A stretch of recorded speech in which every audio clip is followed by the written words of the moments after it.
as per the charge sheet, all those people who are named in this are Pakistani nationals, with the mastermind being Jaish-e Mohammed Chief Masood Azhar.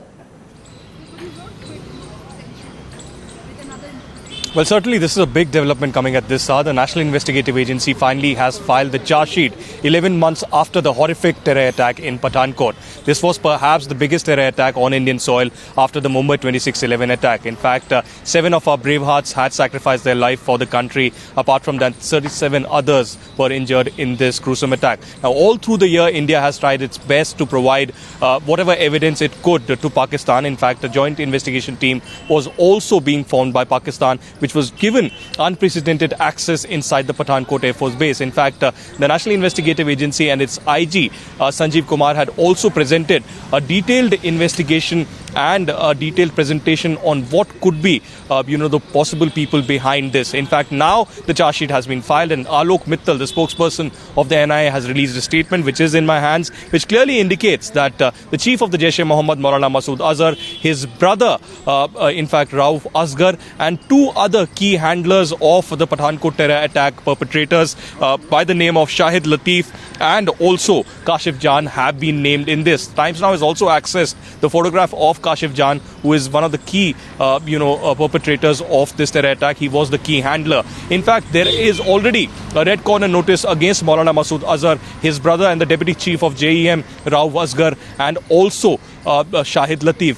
Against Kashif Jan, the red corner notice is under process. Now, this detailed investigation, the entire scientific investigation, contains the DNA evidence and DNA sampling of all these terrorists who hailed from different areas of Pakistan. It also contains all the equipment and the arms and ammunition that were recovered from the Air Force Base, which had Pakistani markings, apart from several other call intercepts, which clearly indicate how they were in touch with their handlers back in Pakistan. So the big question at this moment certainly is, what is Pakistan going to do about it? Yet again, another instance where Pakistan has been completely Let me take that question to our correspondent from Islamabad, Shafiq. He's also joining us live now. Shafiq, if I can bring you in here, despite repeated reminders through the MEA from the Indian government, Pakistan has not cooperated in the probe in Pathankot terror attack. They have not worked on the evidences provided by the Indian government. They have not allowed the NIA team to visit and investigate further. What can we expect from Islamabad now?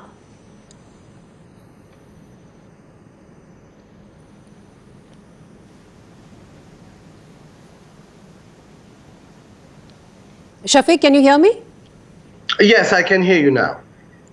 Shafiq, I wanted to know from you, in terms of taking the probe further in Pathankot terror attack, a charge sheet has now been filed, and those people who are Pakistani nationals, their action will have to be taken by the government there against them. Can we expect that to happen now? Because in the past, obviously, they have not cooperated so far.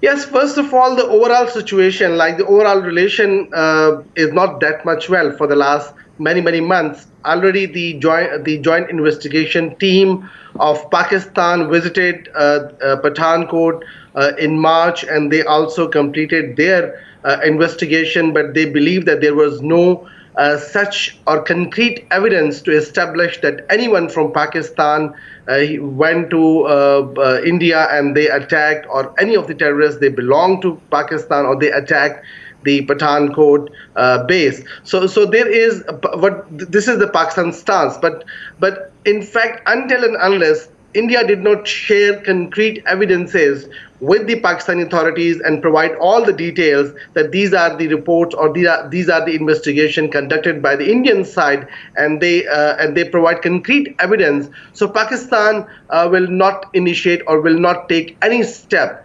Already, Pakistan Army and Pakistan government is involved in the war on terror, or especially Jaish-e, which is still going on. They have launched operation in many areas, but until and unless the Indian side did not provide concrete evidences, and particularly this latest investigation come out after the thorough investigation into the Pathankot attack. So Okay, after so that's sharing the that, word we are picking up, that by all means, even this will go down, even this particular charge sheet filed by the NIA will be overlooked by the Pakistani authorities, and perhaps we are not going to see any action anytime soon. Let me go across to Vishal Monga. He's there in Chandigarh for us. And Vishal, in terms of the evidence which the NIA has gathered, if you can reflect a bit more on those conversations which took place between the terrorists and their handlers in Pakistan, and what the NIA has to say about that, how it nails Pakistan's involvement. Yes, indeed, in this detailed charge sheet, the handlers were in direct touch with the terrorists in the Pathankot airbase. Now, this charge sheet elaborately really pinpoints the role of Pakistan. If I could read out, while the terrorists were hiding inside the Air Force station, one of the terrorists, identified named Nasir, tried calling Pakistan. Now, the Pakistani number belongs to Qayyum Bhatti, a Khayal Rasoom alias Babbar Bhatti. He runs a local mercantile shop in Ram Sialkot. At around 9 a.m., the terrorist called the Pakistani number. In his conversation, the terrorist disclosed the name of other three associates, Major, Abu Bakr and Umar. He then goes on to say that he had entered into India around 2 o'clock, 2 baje, on Wednesday, which is 30th 12 2015.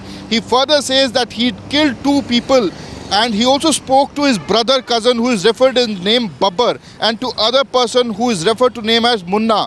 While speaking, the Nasir asked to record his conversation on the mobile set. During his conversation with her, Nasir mentioned about one ustad who was supposed to come to him with his wasihat after his death. Nasir also asked for a host of a dawat for his Dera Wala's friend after his death.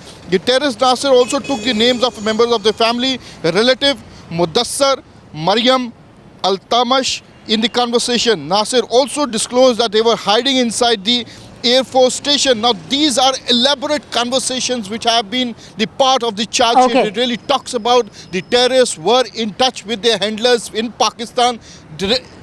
They were telling them about their relatives. They were telling them how they had entered into India, what all they have done. They have killed 2 people, and then they were telling what they are doing in the Pathankot airbase. This charge sheet also elaborates how training was given to these 4 people who were killed. They all belong to Pakistan, along with their DNA samples. So, with the NIA, Vishal, there is plenty of technical and forensic evidence to nail Pakistan. The point is, will Pakistan, take a look at that in all seriousness and act, which it is supposed to do when Pakistani nationals are involved? Let me bring in defense expert Lieutenant General Raj Qadian, also joining us on the broadcast now.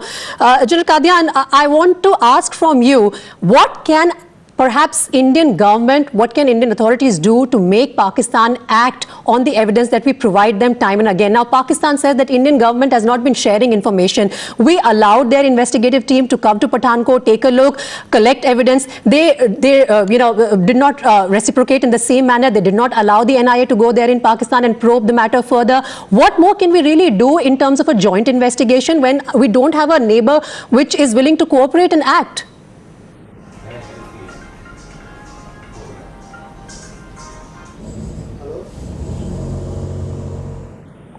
She's asking me. General Qadian, can you hear me?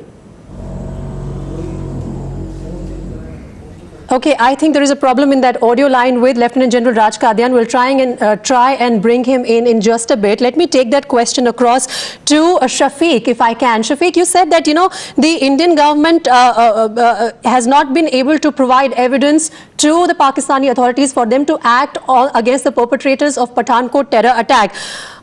Isn't it correct that India allowed Pakistani joint investigation team to visit Pathankot to collect evidence? Islamabad was supposed to reciprocate, but they violated the terms, did not allow the NIA to go there and do the same. How are we going to have a joint probe when Islamabad is not cooperating?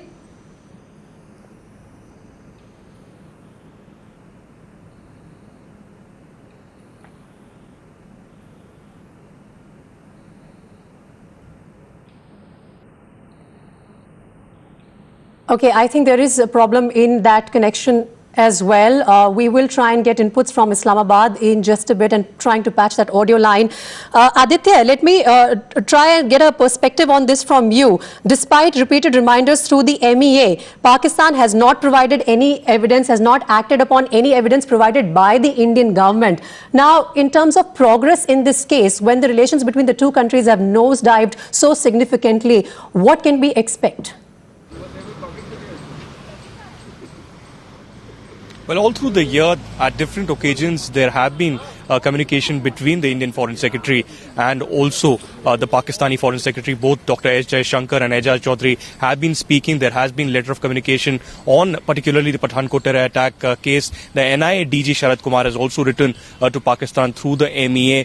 And apart from that, the National Security Advisor Ajit Doval has been in touch with Nasir Janjua, the Pakistani NSA. But clearly, there hasn't been any action that Pakistan has taken. As my colleague from Islamabad, Shafiq, was pointing out, there was a joint investigation team that was made by Pakistan Prime Minister Nawaz Sharif immediately after this terror attack. He had assured to the Indian Prime Minister in a phone conversation that there will be justice done, there will be some speedy action. But clearly, 11 months have passed and there hasn't been any action. While Pakistan's role has yet again been exposed with the filing of this charge sheet, which in detail gives different forms of evidences, be it the call intercepts, the DNA sampling, the equipment with Pakistani markings. Yet again, all that has been provided to Pakistan, but once again, we have got zero action coming in from that country on these against these perpetrators. Let me bring in Major General Ravi Arora joining me on the phone line now. Major General Ravi Arora.